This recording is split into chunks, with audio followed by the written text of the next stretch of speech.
Welcome to the Get Smart with Money podcast. I'm your host, Dana Hernandez, financial planner and author of Get Smart with Money, break free from the struggle, build wealth on your terms, and rewrite your money story. Here we talk about money, entrepreneurship, growth, and resilience, because financial freedom is about more than just numbers. Each week, you'll get practical strategies, inspiring stories, and the motivation you need to stress less about money and create more freedom in your life. Let's get smart with money together.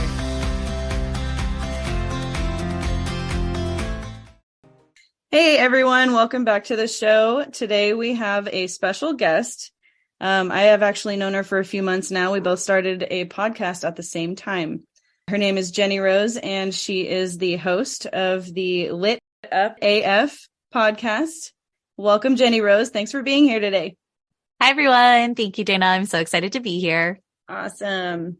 So today we wanted to talk about school and what they don't teach us, but what they should teach us. And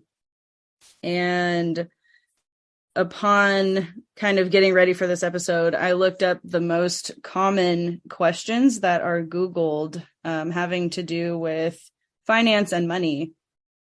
And they're very scary. They're very scary questions. So the first one is, what is a debit card? And what's the difference between a debit card and a credit card? Number 2 is, how much money do you need to open a savings account? Number 3 is, how do you use a line of credit and how can I get one? Number 4 is, what is a budget? That's definitely something that they should have gone over with us in school for sure. And what is a foreclosure? What is debt consolidation? What is a cash advance? What are interest rates? What is compound interest? What is a credit union? What's a 401k? Is it the same as an IRA? How do payday loans work? What is a car loan? What is a mortgage? And how do student loans work? They definitely should have talked about student loans. Oh, yes. Seriously. 100%. And to be clear, I know Dana and I are laughing at some of these questions, but I want to be very upfront for the listeners that, first of all, there's a lot of things on that list that I still do not know the answer to. And second of all, it's like, it is because we were not taught any of these things. And so it's alarming only because so many of these things are so important for us to know in adulthood, but nobody prepared us for this. Yeah. And I really don't blame anybody for asking any of this on Google, because if you're not getting the information from anyone around you, but you've maybe heard of it in a conversation somewhere, then yeah, go look it up. Right. Some of those I've definitely Googled myself. So I'm contributing to the results of your Google search. So yeah, school definitely neglected these topics. And I feel like there could have been a whole semester on this stuff. There is a whole semester on economics, but they don't really touch on this stuff that kind of makes up our economics in life, our personal economics. Yeah, looked at the macro, not the micro. It's like, you really don't need to know as much about how like foreign markets are working, then you need to know how personal finance impacts your individual life. Yeah, I think if we learned about individual finance first, it would have all rolled into how the world economics works a lot easier. So yeah, something that we have talked about before is how people just kind of casually say, oh, the school system. It's the school system. We hear that all the time through school. Oh, it's the school system. But you have to really look at what that is saying. It is a system that people came up with years and years ago to on purpose neglect these topics. So they do not teach us this stuff. And that just gets my blood boiling, honestly. Okay, well, I'm glad you're going here, Dana, because I'm not sure if people are going to be listening or be like, oh no, like conspiracy theories and things like that. But, I do think that the system teaches us a lot of things that, like, who here, raise your hand, listener, have you ever used calculus in your day-to-day life ever since you left the school system. Personally, I have not. If you're a mathematician, sure, makes a ton of sense. But for the vast majority of us, we're never going to use a bunch of the stuff that we did learn in school. And the system is designed not to educate you to be an empowered adult. It is designed to continue in the system by going to college after. So spending a lot more money, getting yourself into debt so that you can then learn a fraction of what you need to learn as an adult and to work in the workforce, but not necessarily to be empowered to make smart financial decisions, smart life decisions, things of that nature. And so, I'm not here to say that I have a better solution for how the school system should be. However, I think Dana, myself, probably a lot of people listening can resonate with the idea that schooling did not set us up for success. And so much of where we have learned to succeed was through our own grit and self-education. Yes. And by asking Google. Google. Definitely.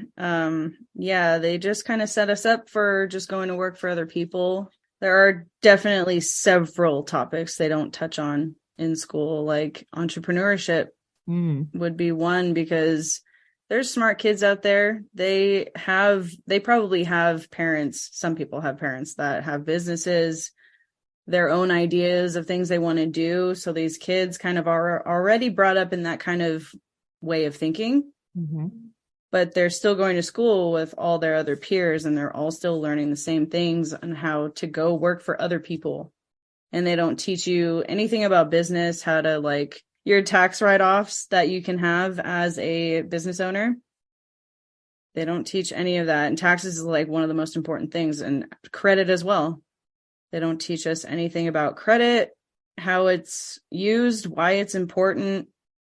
You need credit for pretty much everything. Anything that you want to buy that's big, like a car, like a house, even if you need like a payday loan. I literally just took a payday loan out to pay the rest of our rent because our check was a little short. So we had to do that, and we needed to show credit for that. Mm-hmm. You need credit for so many things, and they don't talk about it. Again, this gets my blood boiling. Yeah, I mean, credit is so crucial for making a lot of big financial decisions as an adult. And, fortunately, I did have parents who were able to sort of instruct me, at least in this area. I would say that I didn't get a lot of instruction in personal finance. So much of what I've learned has been through my own self-interest and having to go and like read books and all of that. But realistically, I didn't become very intrigued by personal finance until my early 30s. And so much of compound interest, which I'm sure we'll get to in a little bit, is like, time is on your side when you're younger. And if you're not educated on stuff like this, then it's like you lose valuable time, which then really ends up leading to losing lots of money because you didn't have the time or the education early on. But anyways, when it comes to credit, I was very grateful that I had parents who were able to tell me, you need a credit line and you need to be building strong credit from the time that you're an early adult, so that when the time comes to purchase a house, which I still have not done in my mid-30s, but still building that credit, but like being able to have that so that when the time comes where you do need to make these big financial decisions, that you will be in a place where you can do so. And what you were saying before about how there are, so many kids, let's say, who they might have parents who are entrepreneurs, and so they see that modeled for them as children, but there are so many children out there that do not have that modeled for them. This is once again just sort of that like generational curse, where if you are not getting that information as a kid and you don't realize what could be out there for you, and the school system is not educating you on that, then you might never grow into that potential that you have in you, simply because you don't know what options are available to you. And credit's a big part of that. Like being able to have options available to you is going to be easier when you have good credit than when you have bad credit. Yeah, exactly. And yeah, in high school, I was really into photography, and in college as well. And I didn't really realize that I could have turned that into a full career until, I don't know, probably 5 years ago. And I was just like, damn, like they really didn't set us up well, because I would have been a photographer already, like professional. I wanted to be a wedding photographer. Like I still want to. I might actually still do that, but People make good money doing that. Yeah, but I could have already had years experience by this time. Yeah. So that just really gets me when I think about it, because I'm just like, all that wasted time. Like, and it's funny because you have all these passions when you're younger, and then you start working for other people because that's what the school system wants you to do. And then something happens in your life and you're like, hold on, I really used to like doing this. And then a lot of people actually go back to doing that, and hey, they make it a career and they're making a bunch of money and they're way more happy. Oh, 100%. I know that Dana already knows this part of my story because, like she said, we've known each other for a while now. And so she's heard me talk about it. But for the listeners, I am coming off of over 8 years in the corporate space. I was a project manager in the video game industry, and I had spent 8 years climbing the ladder, doing pretty well for myself. And I was so burnt out at the end of it because I went from school being like, okay, somebody's always telling me what to do, so I'm just going to work down the list of the things that they've told me to do. And I've learned how to succeed within that system of operation where it's like, all right, somebody's giving me a list, I'm going to work my way down it. I did that in the corporate space, and I was really damn good at it because guess what? The school system taught me how to do that for many, many decades. So now I'm in a position where I left corporate, 5 months ago now. I want to say it was December 31st. It was like quite literally new year, new me kind of vibes.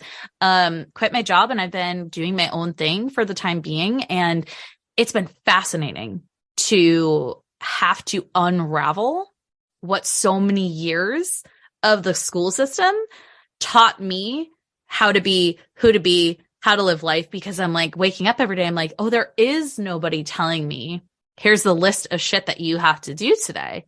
And that was really unsettling for the first few months of me being outside of the corporate space and being like, oh my God, I get to decide what I'm going to do. I get to decide how I spend my time.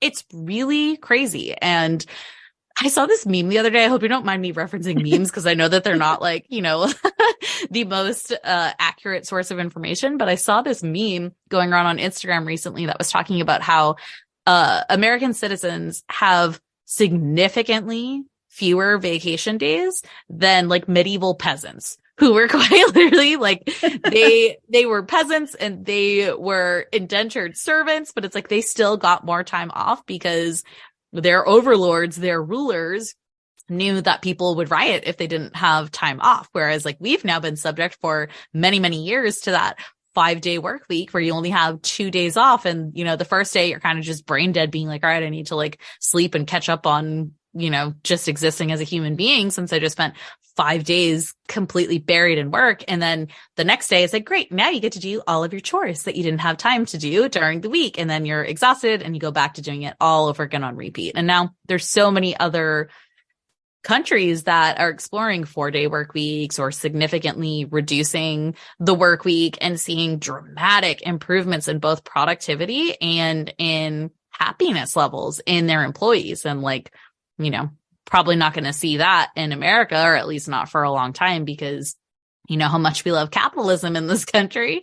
But it's really kind of insane to see that we have been taught from the time that we are just children how to be good workers. Yeah, agreed.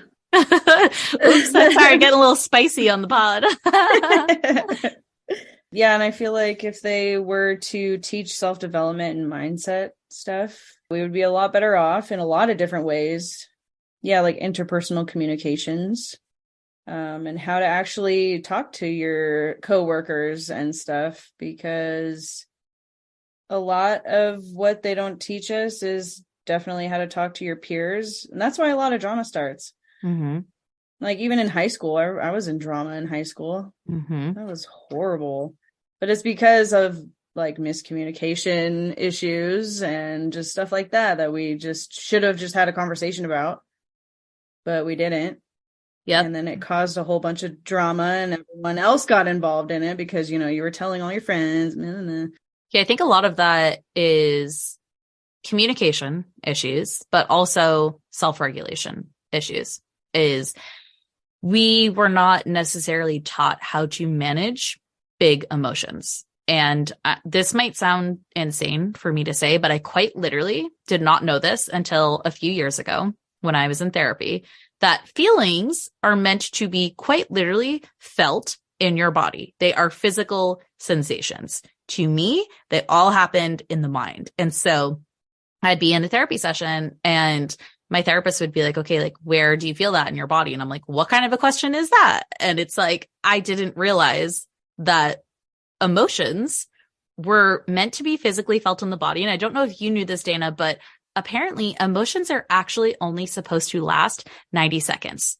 They last 90 seconds. You feel them, you discharge them from your body, like, and it's gone. And you feel it, you move through it, and it's gone. But we weren't taught how to do that. And so instead, we hold on to it, we ruminate on it, and it goes on circles and repeat in our body, in our mind, and it just perpetuates it. And so I didn't know that until I was in my early 30s. And it's like, think about how many years of dysregulation you experience because you simply were not taught this very basic part of being human. I could see, people can't see Dana, but like the light in her eyes just was like, bing, like, it's like, clearly this is a revelation for you too. But it's like, if we were just taught how to self-regulate, feel our emotions and move on from them as children, then this world would be a much safer, happier, more embodied place. It's wild. Yeah. And that's where like grudges come in as well, because you kind of just dwell on these feelings that come into your body and you just hold on to them. And then, hey, you're holding grudges against people. And it's like, this is stupid. Exactly. Wow. Because we then learn to fear the intensity of these physical sensations in our body because, again, we weren't taught how to handle them. So instead, you push them down and you end up with like repressed rage or a grudge, or on the opposite end of the spectrum, you lash out and you scream and you throw things. And it's almost like you are throwing a temper tantrum as an adult. It's the same thing that you would have done as a child, but you weren't taught how to regulate that. And then it leads to this sort of spiral where as an adult, you're like, well, I should know better. I shouldn't have acted like that. And then you feel shame and then you spiral and it's like, oh my God, why do I keep doing this thing? And it's because we weren't taught how to manage those emotions. Yeah. They really don't teach us like the most important things. Yeah. And now you see this, epidemic of mental health issues that so many of them could have been curbed from the beginning had we had support like that in our school system. Yes. And they got even worse when COVID happened because everybody was staying home and didn't know what to do. And it was just super isolating for people. And then I feel like there wouldn't be as many narcissists around because I literally feel like they are everywhere. I have dated at least 2 or 3 of them. I just feel like it would be less of a common thing to come across in different people if we learned about self-development and mindset and stuff in school, as well as how to that is communicating with people. It's just being a manipulative person about it. Yeah, absolutely. And it's one of those things where, there's this duality to being an adult where once you get deep into this self-development work, you start to realize, okay, I am the way that I am because of all of these patterns that I have and how my childhood was. And it actually gives you a lot more compassion because it makes you able to see, oh my God, if I'm acting this way as an adult, why is my friend acting this way? Why is my partner acting this way? Why are my parents acting this way? And it's like, you start to look at like, what happened to them when they were children to make them be like this? What happened to this narcissist where their needs were chronically not met so that they have now become this manipulative person who constantly is trying to do whatever is in their power, even if it's evil, to get their needs met. And it's like, you have compassion But you then also have to learn how to still have boundaries, because you might have compassion for why somebody became the way that they are, but they are still responsible as adults for no longer acting that way and treating you with respect. And it can be very hard to hold the space for that duality, because for me, I think I tend to swing more on the side of compassion. And so I've let people treat me in ways that were really not serving me and that were really problematic because I was having compassion for them. And then you can swing to the other end of the spectrum where it's like, well, I have no tolerance for anybody's nonsense because, you know, it's my way or the highway. And really, you want to find that sweet spot between being like, okay, I have compassion for you. I understand why you might be the way that you are, and I might have some level of tolerance for, you know, small outbursts or being able to help you through something when you're having a challenging time. But I'm still going to uphold you to this boundary that you need to treat me with respect and dignity and all of those things. Right.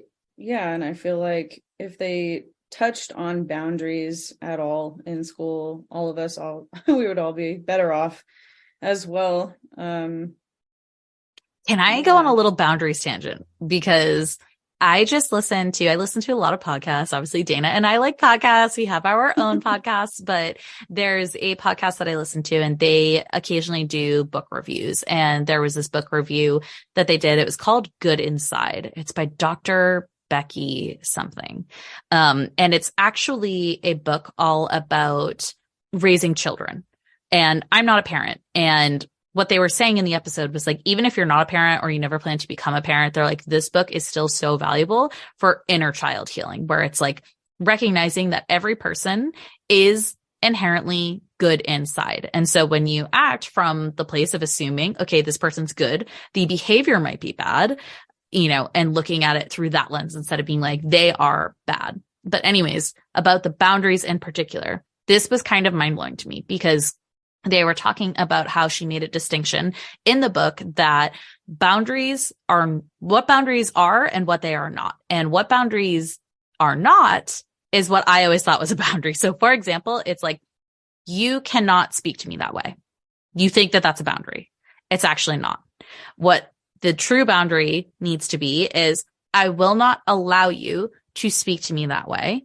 And then you do something if they do speak to you that way. Maybe you leave the room, you hang up the phone if you're on the phone with them, but it's less about like controlling the other person and controlling how you are going to respond in the situation. So when she was talking about this with kids, for example, she was talking about how like you can't say, don't hit your brother. Instead, you have to say, I will not allow you to hit your brother, and step in between the two kids. But what we were probably all modeled, most of us from the time that we were children, is the way that boundaries are not supposed to be. It's the don't do this, don't say that, you know, you're bad because of this. And so many of us have to learn as adults how to actually have boundaries because we never had them properly modeled for us. That makes a lot of sense. Mm-hmm. That makes a lot of sense. It was kind of mind blowing for me when I heard it. Yeah, there's been countless times where I've heard like those demands coming from parents to their kids, but then the kids obviously still end up doing it because there's no other force in there dividing this action that they're taking, like go stand in the corner then, or something like that, like some sort of disciplinary action where you're actually setting that boundary and stepping in. Mm-hmm. Yep. And so often it's like this idea that as a child, you don't have the developmental ability just yet to control certain impulses. It's like, that is what your parents are there for, is to help you control those impulses, because your brain is developing until you're in your 20s. Like it's developing impulse control into your 20s. And so there's a reason that it's like teenagers do stupid shit, because it's like their brains are still developing. And if they are not, you know, raised in a way where they are taught how to manage their emotions, how to deal with the realities of being around other people, then they don't learn that. And so you see adults, teenagers, people who you think should know better are old enough to know better, but they are still developmentally children because they were never able to progress beyond the age that their parents were able to meet them at. Yeah. And a lot of that is generational, I feel like, as well, because, you know, the school system has been around since their parents were small. So, yeah. And that, you know, that shows just how dramatically impactful it could be if we were able to learn this in school, because then it wouldn't be dependent on parents. There's so much pressure put on parents to be perfect. And I do strongly believe that every parent does the best that they can to their ability. It's just that some parents' ability is going to be way higher than other parents' ability. And that's leaving the children at a distinct disadvantage. And so if we were able to level the playing field by teaching things like this in the school system, then in years, in a generation, you would see such a dramatic shift in how our society would work and function because it started at school. Yeah. And I don't know about you, but I actually really want to do something about this. I really want to do something about this. But I think the good thing, Dana, is there are a lot of people now who are doing awesome stuff out there. It's just that we're only now all becoming aware of it. And so it's going to take time to see. And I think it would be really, really cool to see how different it's going to be when, you know, if we have children, our children's children, it might be a totally different world, hopefully for the better. I hope for the better. Yeah. Because I do realize like a lot more people are becoming more aware of how you can actually change your mindset and stuff. And you don't have to keep living in the same cycle. So yeah, maybe you're right.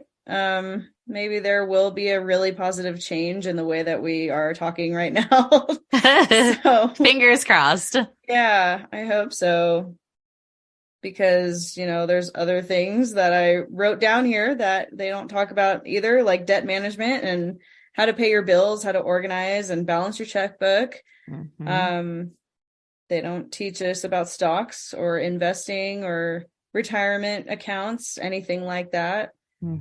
So yeah, there's just a whole lot of things that I think people are coming more and more aware of, though.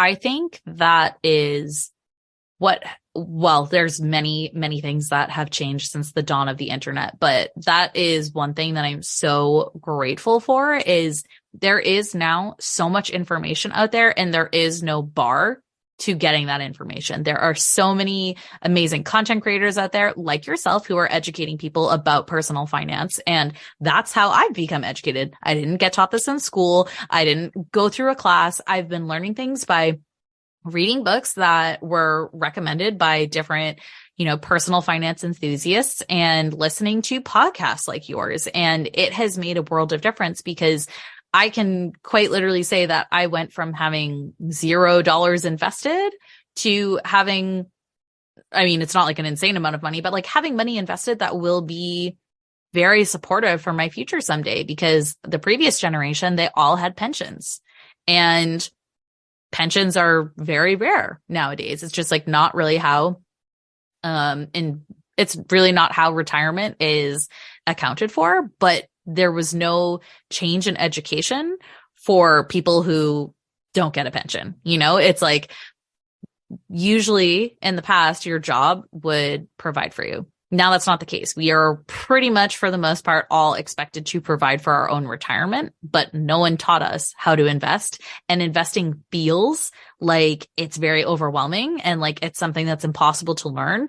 But if you spend, not even going to lie, maybe 10 hours educating yourself by reading books, listening to good podcasts, asking a few important questions for your situation to a professional, you will learn so much that will set you up for success in your life. And I'm kicking myself that it took me until I was like 32, 33 to learn some of those things. Right. Yep. Yeah. And I was reading the Cash Flow Quadrant by Robert Kiyosaki and Sharon Lechter. Even in that book, written a few decades ago now, they're even saying in that book that what we are taught is outdated. Yep. And that was like probably written in like the 70s or 80s. So they talk even more about so how, now. Yeah. And they talk about how pensions are not where you want to really rely on.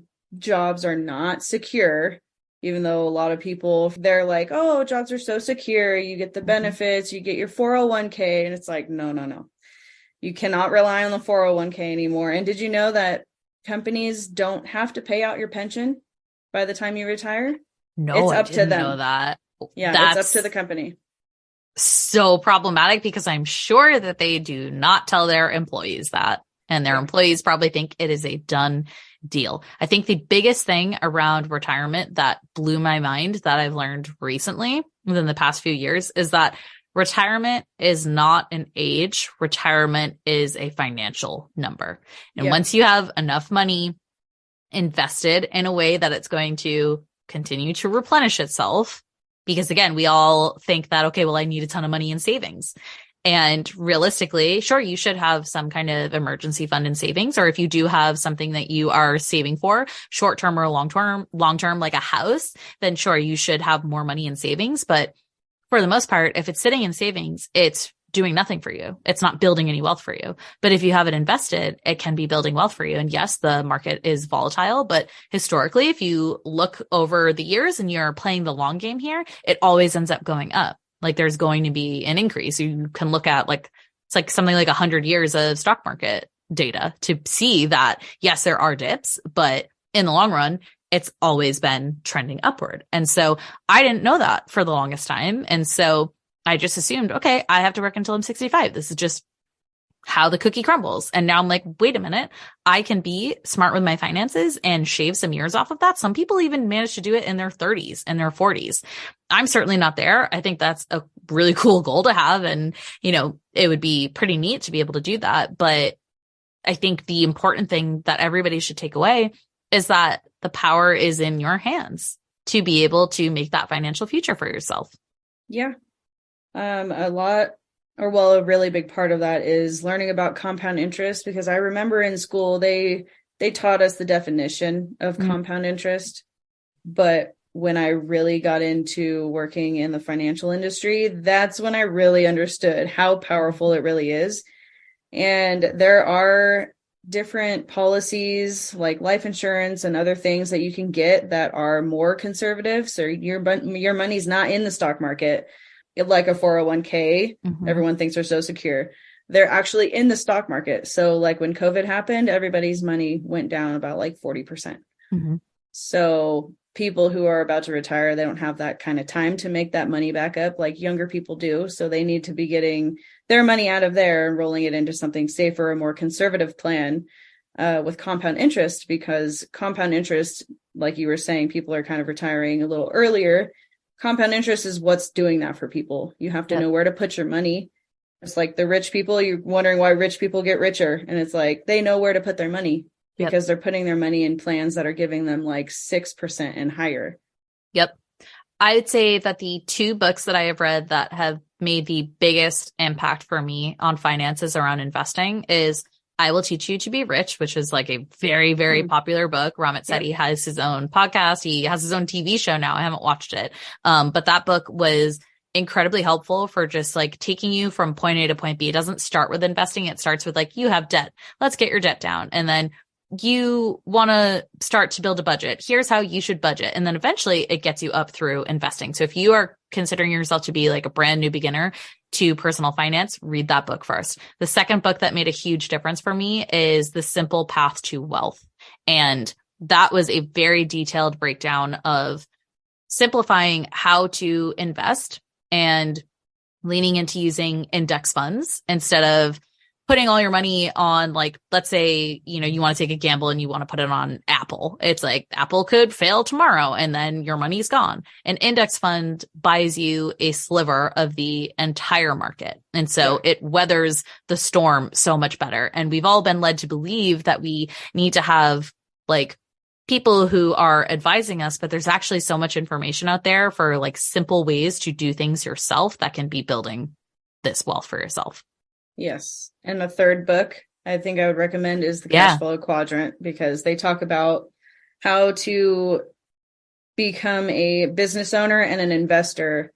So they teach you, like, with this little graph, I guess you could say, it's where you have where you're an employee or self-employed, and you can turn that over into being a business owner and being an investor, because being a business owner and an investor, that's where you will be able to retire. But if you're self-employed, you have to constantly give your time to your own business, and you're not ever really free like an employee. But if you turn that over to being a business owner, that's when you start hiring people to run your business for you. And then you can invest that money into different like indexed accounts and things like that. I'm going to read that. You said that's the one that was like written in the 70s, but is still really valuable. Yes, I believe it was like the 70s or 80s. I don't have it in front of me. It's in my room. But yeah.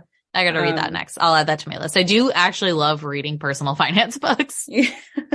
Yeah, that book is really good so far. It takes me forever to read books, but I can say that I'm a little bit over halfway of that one now, and it's really good every time I start reading it. So yeah, I feel like, it doesn't matter how long it takes as long as you're kind of ingesting the information. That's the big part. Yeah. Yeah, for sure. No skimming when it comes to personal finance. You gotta get in the weeds a little. Yeah.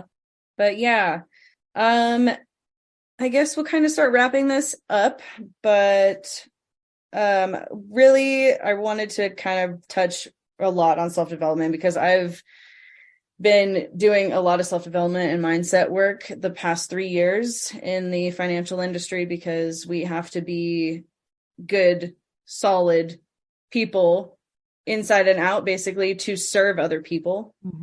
So it's been a huge part of my life the past 3 years, and I honestly can't get enough of it. I think everybody should try to definitely work on themselves. You can look up a million things on YouTube these days. Ed Milet is one of my favorite mentors ever. He's a little his thing is called Max Out. His brand and everything is called Max Out. So like, he's like really raw about it all, but it's like, you can't sugarcoat what really has to happen anyway. So for your own self-development. So, but the fact that they don't teach us any of that in school, because I literally didn't know anything about that until I got in the financial industry. I didn't know anything about business. I totally got thrown into the whole business world, and I just can't get enough of it. So that's when I really discovered that I am an entrepreneur. I'm not supposed to be working for other people. But I feel like the fact that they don't teach us that stuff in school is where the workplace drama comes in, because you just get shoved into whatever place you apply for, you get the job, and then you're there all the time with these same people. So people are all up in your business, and you're all up in other people's business. And then sometimes if it's like how my job was at the grocery store, a lot of us would hang out outside of work. And sometimes that would create some workplace drama as well. So I just feel like if we were all a lot more educated, at least a little bit, on mindset and self-development, that the workplace drama wouldn't really happen so often. And they don't teach us how to even resolve conflicts and talk to other people. Just talk, just have a conversation, because it's literally all that it takes to squash something that's going on. I completely agree with you. I feel like I have been very into personal development for quite some time now. I think it's always really been an interest of mine, but it's certainly picked up a lot over the past few years. I can't get enough books and podcasts and YouTube videos and all of that. And I think that there's like two kinds of people in the world. I think it's the person who's always striving to be a better version of themselves, or the person who's totally happy where they are and they don't want to change. And realistically, I think it's better to be trending towards the kind of person who's always trying to better yourself, because if you're always trying to better yourself, I think that flows out to the people around you.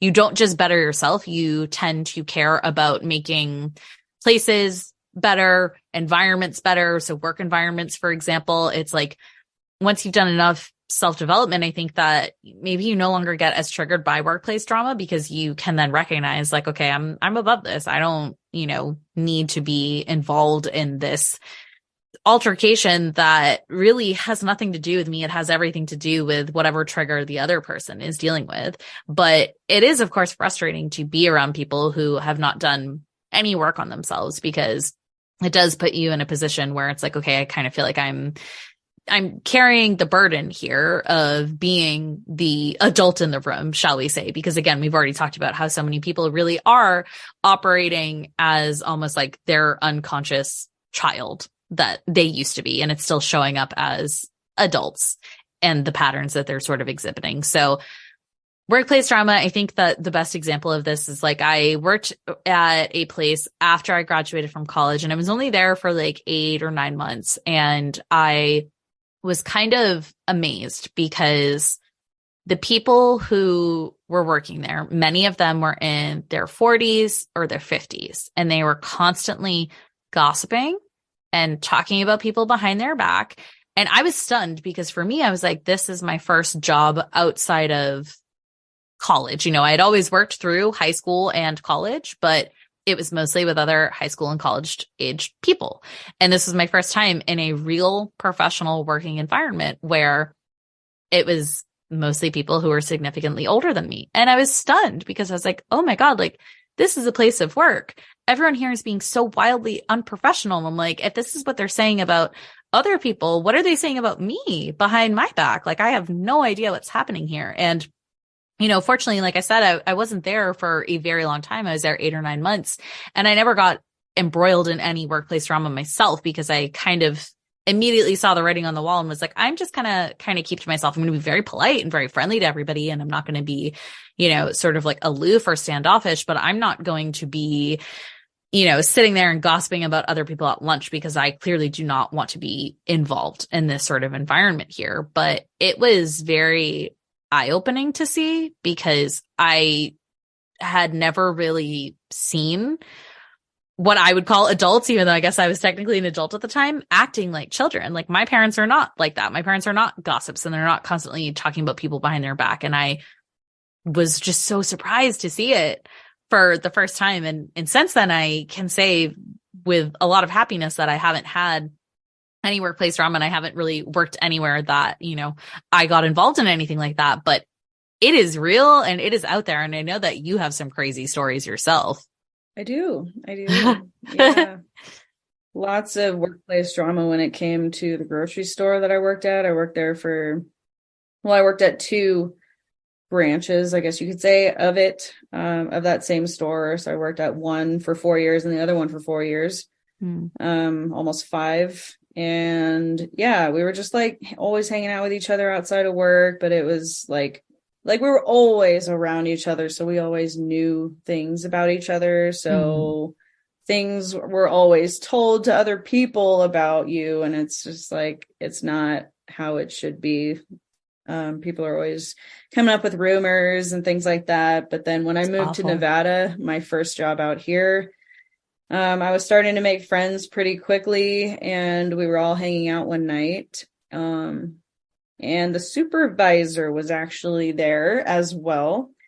Mind you, this guy was like 45, about 40, probably too 45. Old to be hanging out with y'all.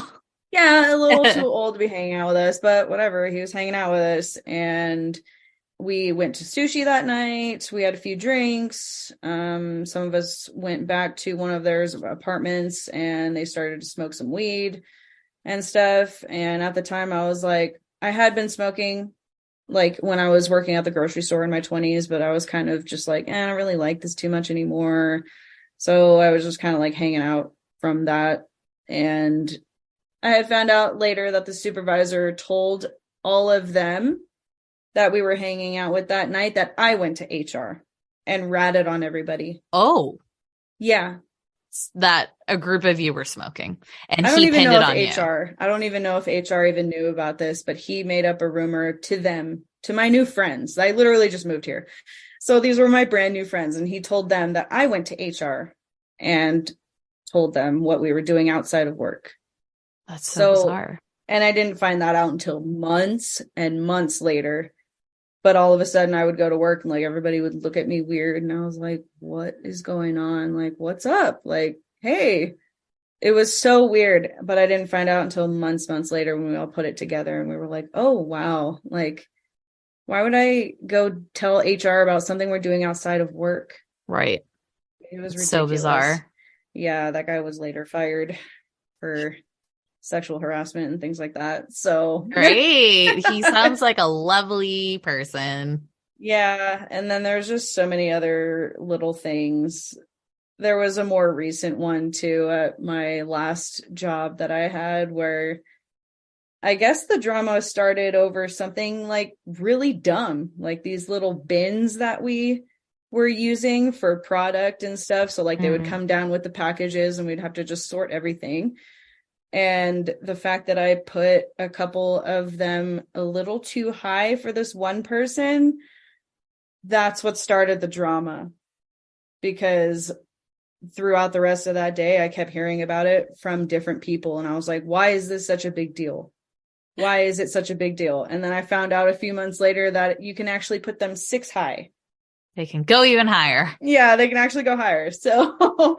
But yeah, that's literally what started like some of probably the worst drama that I've had probably ever, because I literally was just going to work to try and pay my bills. And it was a brand new job. So I was like excited to work there. Yeah. Because of what this company does and stuff. And yeah, she just kind of ruined it from the get-go. So that started like months of just kind of torment for me, because I just really wanted to go to work and just make my money and just do my thing there. Yeah, I feel that. That's hard. Yeah, and I am a really good worker. I work really hard. And I think that that wasn't portrayed because of this one person. Like, no matter how hard I worked, I couldn't get that across, and I couldn't try and move up, because normally I'm able to move up with how hard I'm able to work, and they see that. Yeah. Not at this place. So ugh, that's tough. I'm so sorry that you went through that, but it does sound like you're in a much better spot now. Yeah, I am definitely in a much better spot. I feel like things are more aligned now. Good. A quote that I saw actually a few months ago was, surround yourself with people that talk about goals and dreams, not other people. I like that. Yeah. I like that. I like that too. It's very important to know who your friends are.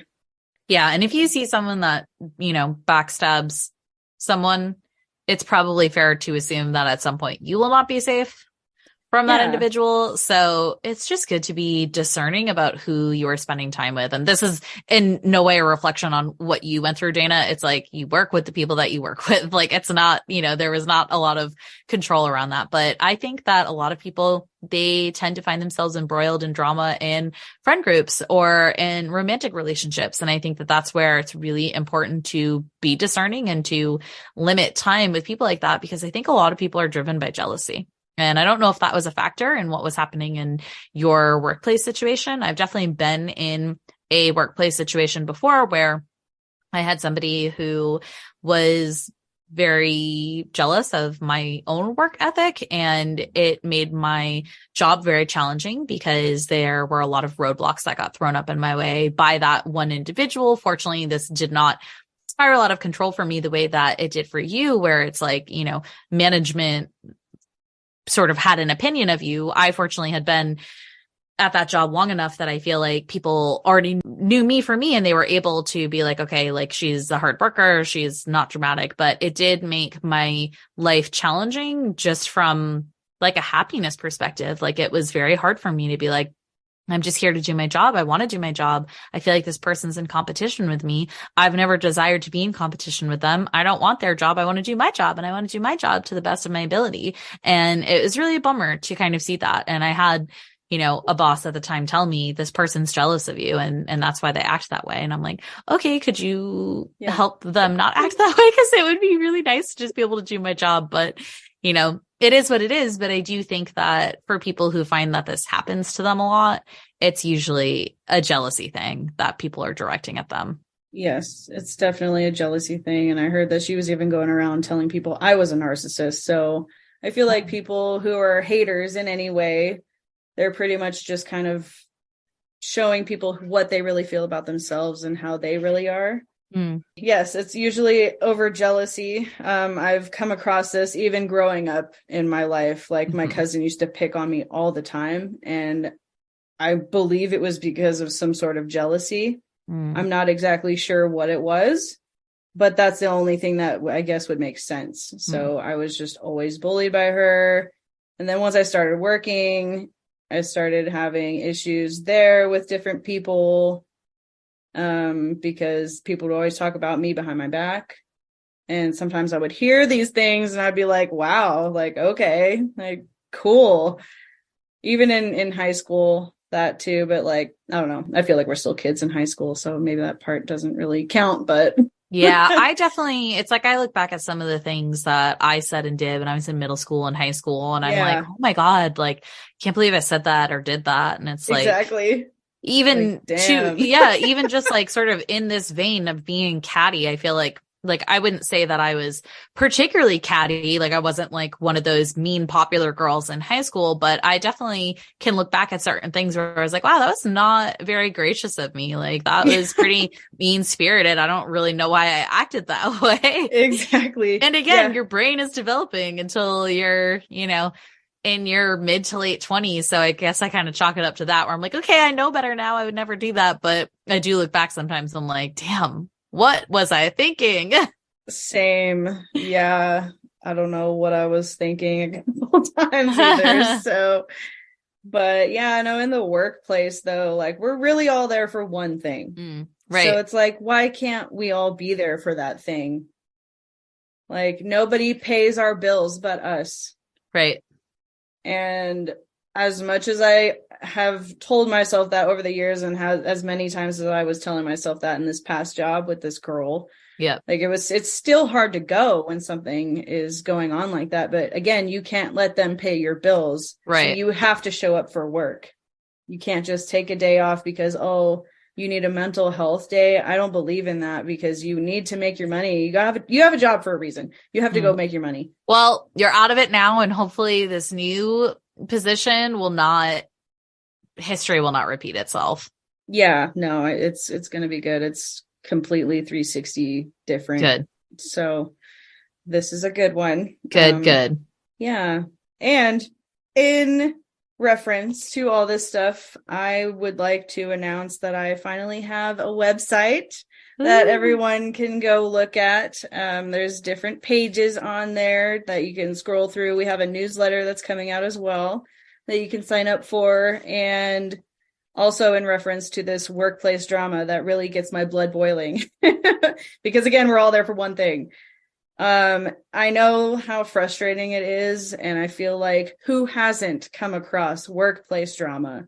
So I am happy to announce that on my website, if you go into the Get Smart store, you will be able to look at and purchase shirts, hats, and tumblers that are all about workplace drama. So things that, So shirts that say like, I'm just here for the check and stuff like that. Because if I had something, I feel like if I had something to wear that kind of, said how I was feeling, I wouldn't have been so frustrated keeping everything inside or like trying to talk to my little groupie friends at work about it, just having something on my shirt to like kind of say like, shut the hell up.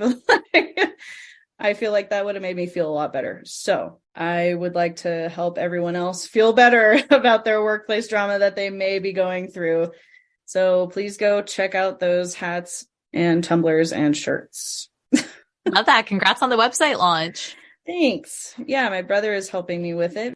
I've been using Squarespace for the litupaf.com, and it has worked really well. Like, it's very beginner friendly, shall we say, because I'd never done a website before. So if at any point you want to look into Squarespace, I did find it very easy to use. I think I have checked that one out, but when it came to linking up the newsletter and the email stuff to your website, that's where I cannot disconnect. Get Got it going. Yeah. Yeah.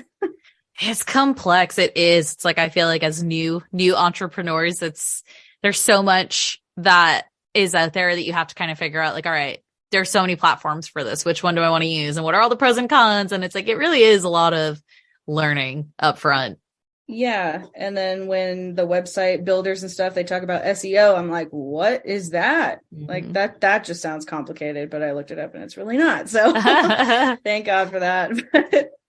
But yeah. Thank God for Google, right? That's the theme of the episode. Yes. We all attend Google University. Yeah, seriously. Well, thank you so much for being here today. People can find you on your litupaf.com, you said, and...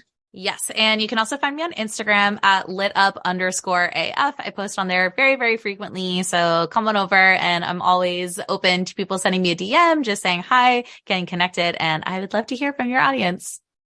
Awesome. Thank you so much for being here today. That was a very fun conversation. Thank you for having me. I always have fun when we chat, Dana. Awesome. Bye.